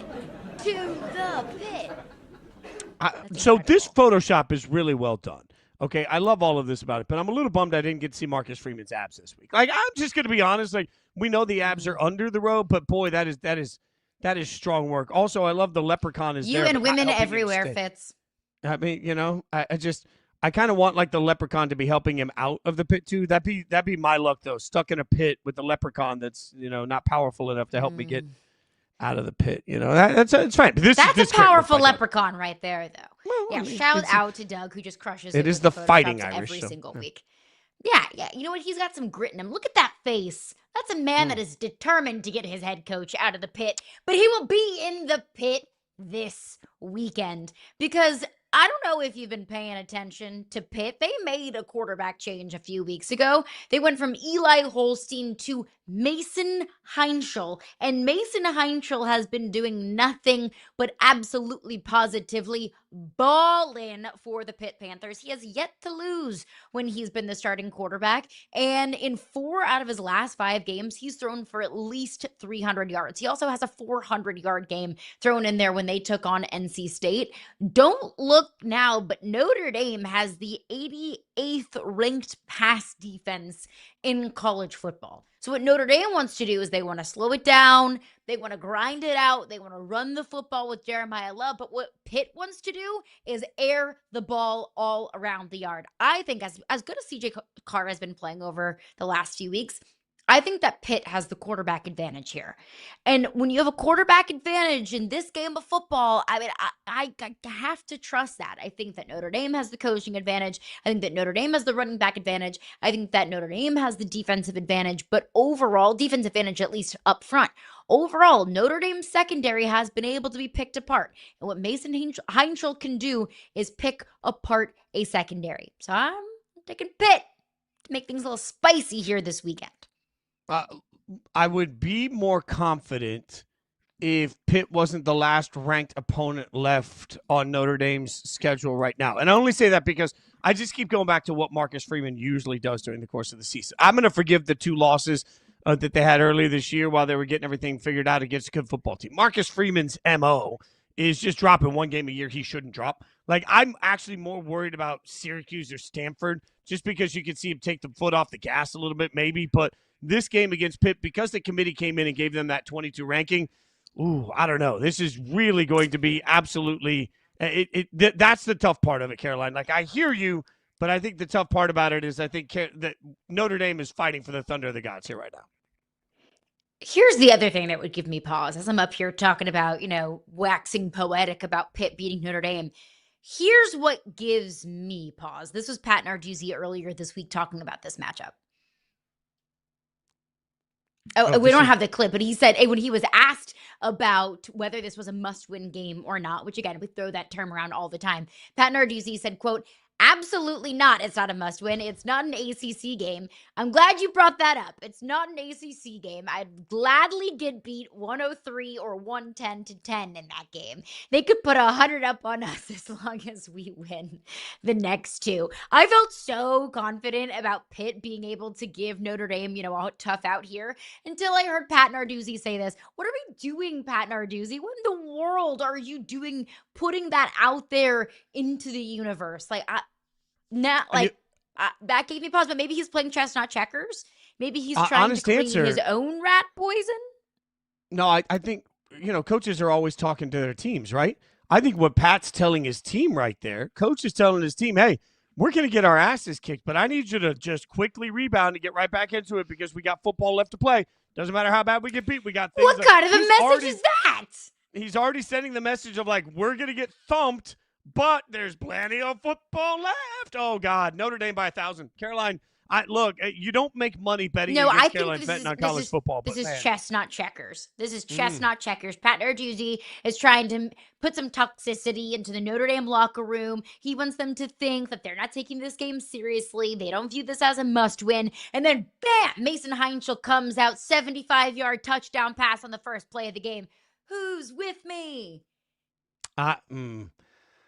Yeah, like I said, you don't make money betting against Caroline Fenton on a lot of these college football picks. However, I am stubborn, and so I'm going to bet against you on this one. All right, let me give you a thirst trap game, and this feels weird to call this a trap game at all because, frankly, there's a lot on the line with it for one team. But Ole Miss, Florida? All right, hear me out. First and foremost, this is the Lane Kiffin Bowl, right? Oh, look at that. Lane, I don't know, like Lane – I like this. Like, that might actually be a real picture of Lane Kiffin. Lane wishes he was that ripped. He's felt, though, like, I got to be honest, like, you know, when I get abs like Lane, I ain't wearing a shirt anywhere. I love all the Trust me, I've seen the cajillion propaganda projects talking about Lane Kiffin and his health. I've seen him. Well, look, I'm just saying, is that a snakeskin, like, bowling ball effect, too? Like, gator skin on that? Like, I believe that's gator skin. And look at all the Gators in the background with their popcorn and their sodas. They're just watching. The Gators are watching. Who also, do you think you are? I am. Like, I have tiny hands. I'll admit that I have like child-sized hands. I'm so jealous of this picture because I can't imagine what it's like to be able like that. That have to be like a tiny bowling ball for me, my baby hands to be able to hold a bowling ball with that level. Now we've just total deep dive into my insecurities. All right, here's the reason that this game becomes a trap game. See all those Gators watching Lane? That's exactly what's going to be happening on the field, too. Because for all of the conjecture of, is Lane Kiffin going to be the next coach of the University of Florida? I think what you have a bunch of players on one side of the ball, on one sideline, I should say, for Florida. They're going to be out to either show Lane Kiffin exactly who they be working with or to show Lane Kiffin they don't need him. Either way, you're going to have a motivated group of Florida players that have been hearing for a month that what they really need to save them is Lane Kiffin. So whether you're trying out for your next coach or you're showing out that he doesn't need to be your next coach, either way, you're going to get the best effort. And then the other side of this is for real analysis for a second. How does Florida keep losing football games this year? They lose football games this year because they just turn the football over all the time. Florida's record will look drastically different if their quarterback actually knew how to throw to the correct team. Unfortunately, he doesn't. Now, start to look at Ole Miss. Ole Miss's defense is good, but one of the strengths of the Ole Miss defense is not particularly creating turnovers. If Florida can play clean football, they're not a 3-6 team. The problem is they can't play clean football. I don't know that I trust Ole Miss to force a bunch of turnovers in this game. So not knowing, I think Florida at this point, from a quarterbacking standpoint particularly, is going to have to be patient in the game, Caroline. He's going to have to be willing to take whatever's there. He's going to have to be willing to punt. He's going to have to be willing to run for a little bit here and there. He's going to have to be willing to not try and force the football. If he does that, I think this game at the very least can be a lot closer than anybody wants it to be. I'm not with you. Okay. I'm not with you on this one. I hear you on the turnovers because that is how Florida has really shot themselves in the foot. But Florida lost by 31 points to Kentucky. Kentucky last week. Kentucky. And sure, Florida turned the ball over 4 times in that game. Kentucky also turned the ball over 4 times in that game. And they were still able to win by 31 points. DJ Lagway got benched last week. DJ Lagway has been horrific, and I think from all reports we can expect DJ Lagway back on the field against Ole Miss. Now, Florida found a way to beat Ole Miss last year.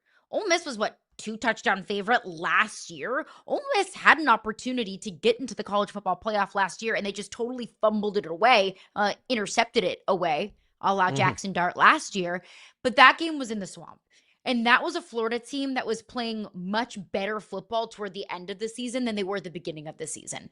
This Florida team is playing worse at the end of the season than they were at the beginning of the season, if you can even imagine it. So there was some Florida magic that was happening last year. I think this is a worse Florida team. I think this is a better Ole Miss team, and they're getting them in Oxford. I hear you. I just can't get on board. I think Ole Miss rolls in this one. Yeah, I mean, look, shoes on the other foot game. Now you've talked me totally out of it, and I think I'm an idiot. But I will continue to like. It's a trap game, right? And losing to Kentucky the way that they did lose to Kentucky is part of the reason that I think there is trap potential, because Florida's broken. And one of the biggest surprises of this season is not that Florida's broken. It's that DJ Lagway has been absolutely – I mean, DJ Lagway doesn't look like a starting college football quarterback. Like, not just for Florida, I will say clearly he doesn't look like a starting college football quarterback for anybody, right? Like, period. Right now, DJ Lagway doesn't look like he should be starting for a group of 5 team. That's one of the biggest surprises so far over the course of the season. I still go back to the talent was supposed to be there, and maybe it isn't. Maybe DJ just isn't any good. But if there's anything that will lull Ole Miss to sleep, it's getting your ass kicked by Kentucky. Now, the flip side of it is Lane did manage to yell at the committee this week about the rankings, and the committee did move Ole Miss down one. Caroline, that hurts my point. I mean, this should be it should be. If Ole Miss belongs in the college football playoff, they should be fired up. I think that they do. I think this is a team that does belong in the college football playoff, but I also have seen Ole Miss bumble it away before. Prove to me that this is a different team. I think this is a different team. Prove it to me, and that starts with beating Florida and beating Florida the way that they should.